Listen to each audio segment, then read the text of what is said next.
Hello, I'm John Abbott, the producer and editor of A Nostalgic Oral History of Chalfont. Episode number 1 is entitled Fill Her Up. I'm sure you'll enjoy the actual vintage movie film and still photos of filling stations in Chalfont Borough, as well as memories of an iconic garage mechanic.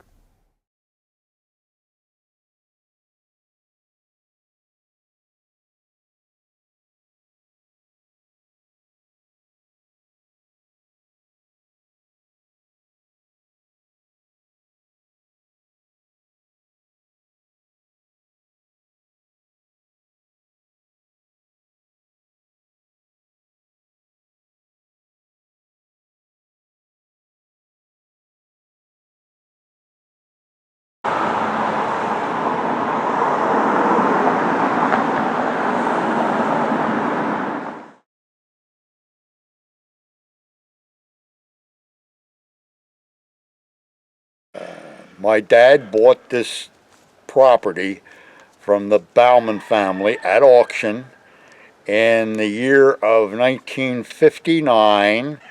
I came out of the Navy in the same time, which was in September, and I took it over and we did a little repairing on it and started in business in January of 1959, no, 60, that would have been 60. And I ran it, and as it looks at the beginning, and then put an addition on the side and had more and more food involved. Eventually turned it into what people know as it was when I sold it in 1985. Had a truck run into this little building here on the side. There is it, and this little building, which was on the side. That happened in the 60s sometime, and it wiped that little building out. Of course, it was in the paper and so forth, and the truck came down Route 152 and lost its brakes and went right on through the intersection. Thank God hit no one, and wiped that building out, and the truck ended up down in the field below it. Yeah, the newspaper wanted a story, and I told them, you can pay me if you want it, because you're going to get all this free advertisement out of it anyway, and they walked away from it. Because that was the Intelligencer, by the way, to make it clear who the newspaper was. It was the Doylestown Intelligencer. I was open, breakfast, lunch, and dinner. My place just had gas. I didn't know mechanical stuff. Now, Mark's Garage was probably the garage in Chalfont, and Young's Garage, which was almost across the street from it. And Red's Ewing could tell you everything about there because he was the most valued employee, Red's Ewing, that Young's gas station and garage was. So the gas stations didn't compete against each other? No. Because everybody has special really. skills? No, people were those days kind of loyal to brand, because when I started, I had Gulf, and Mark's had Sunoco, and Young's, I believe, had Atlantic way back then. I'm pretty sure those three. So, no, there was not what you think of today. People were kind of brand conscious then, I was Atlantic, was the big name, by the way, of all the gas stations, at least in this part of the world, was Atlantic. The guys hung out in there that had guns and were part of the gun club, which was up. They used to have pigeon shoots. Where was that? At the gun club. And I'm trying to think of what the heck. Tower Hill, well, the gun club was back out there. Big gun club. In fact, as a boy, I used to shoot pigeons out of the Bates's outbuildings with my BB gun that were escapees from the gun club. Really? Yeah, they would have regular pigeon shoots. And some of the guys, I never did it, would set the traps. The boys, you had to go down in the box to set the trap to let the pigeons go. When they said pull and bang. And then some of them didn't. And so Chalfont always had a pretty good bunch of pigeons. I can still see them sitting on the hotel there at the corner of 152 and 202, the hotel. That was Kelly's at that time. And there was always pigeons around town because of that, of the gun club. You don't see them anymore. Did you know Mark of Mark's Garage? I did. And what kind of guy was he? A regular guy, rather quiet. He had a boat, as I recall. He was kind of big in fishing and boats. And honest, decent businessman. That's all we had in town. Yeah. He got rid of all the junk moved in later, I think. Everybody knew everybody in town, right? Oh boy, there was a time when I grew up as a boy there, I think I knew just about everybody. There was good guys and bad guys, but overall, boy, great. Nice to grow up in a small town in America. We don't realize it until you live today, which is quite a bit different.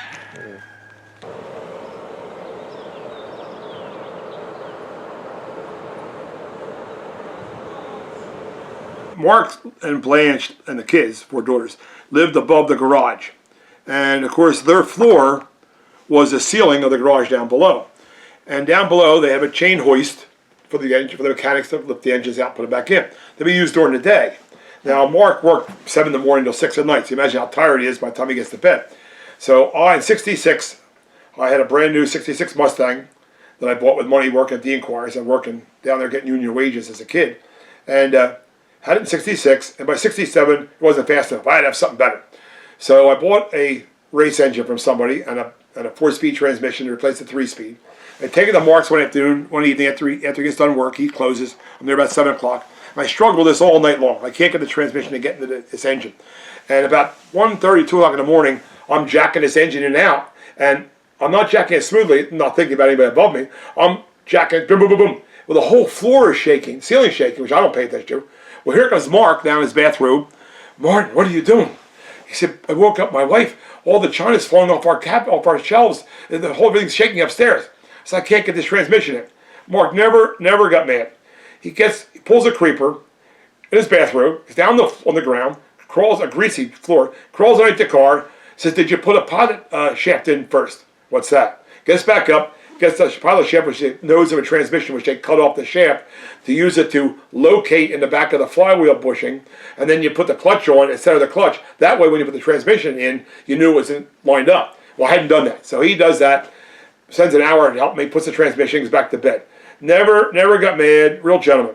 That car that I had, because I couldn't keep my hands off of it, I'd be continually calling him, Mark, I'm broken down in Lansdale, can you come get me? Finally, I guess he got so irritated with me. His daughter was the same age as myself, and he sent his daughter over. So he would laugh that Martin's coming over all slumped down in the tow truck because I sent my daughter Linda over, and he's being towed in by a girl. So he got a biggest kick out of that he would send Linda to come tow me in. Because I would work on the car, not know what I'm doing. It would get 5 miles away and flood out or quit or something. So Mark was a great guy. He never got upset, but... Was there a car wash behind the garage? Originally it was nothing, and then Mark and his brother Bob decided they could make money as a car wash, so they put up a 4-bay do-it-yourself car wash, and quarters in the machine, and Greenlee was out his bay where he worked was the back of the shop towards the car wash, and he'd see Bob go in and kick quarters, and one day Greenlee went over to wash his car, and he said, I got these streaks on my car, I can't figure out why I can't get these white streaks off my car. Here Bob, to save money, Bob Rickert, instead of using the car wash soap, he used the cheapest laundry detergent he could buy. And apparently it would leave streaks on everybody's cars. So eventually that they sold that. What'd the garage do with the excess oil? Oh, he dumped it in the water. He dumped it out back, which was a ditch. This is back, you're talking about the late 50s and 60s. The do-it-yourselfers, there was no thought of environment. People, do-it-yourselfers would change their own oil in the driveway, just dump it in the grass around their flower bed or trees. No one thought of it.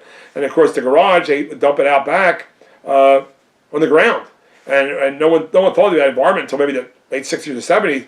Finally said, we better not be dumping this stuff in the ground. But back then, it was just accepting, just dump it in the ground. What else are you going to do with it? The people would bring their cars to Mark's, and they trade their car in.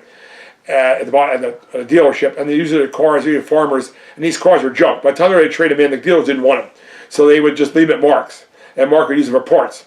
So I was young and dumb and not working very much, and before the Mustangs, late, to be like early 60s.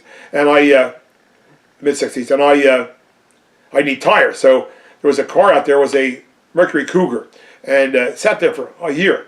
And I asked one of the mechanics, they said, it's frame's rusted out. The guy wants to keep it and restore it, but the frame's rusted out. We can't do anything with it.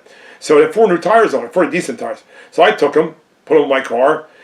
One day, 6 months later, a year later, I'm at a dentist, and on his wall is a car looks just like that Cougar. They took tires off him with a plaque on it. Congratulations, having gone 300,000 miles in this car. And I said, Dennis, that's my baby. I said, where was that? Oh, he sat at Mark's garage for a long time. I said, oh, I stole the tires off of it.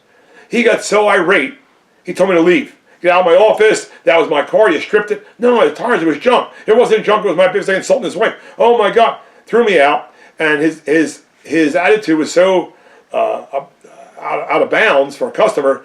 The girl he was dating at that point left him 2 weeks later because she never thought he had a temper like that. But I sort of got under his skin by saying, it was junk. It was a junk car. Oh, it was my baby. It's junk. You stole my, it was a junk car. It was abandoned. No tags on it. Was any good, but he didn't take it that way. He was very upset. Did the garage sell gas?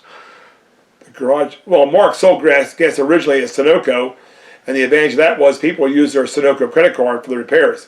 And then the gas became more of a pain in the neck to pump than it was. You're taking a mechanic off a job that's paying pretty well to go outside and pump gas to make pennies on a dollar. So he stopped. He had gas. Eventually, he made it to where it was just for his own use. He had pumps, but he really didn't want to sell any. It wasn't worthwhile pumping it.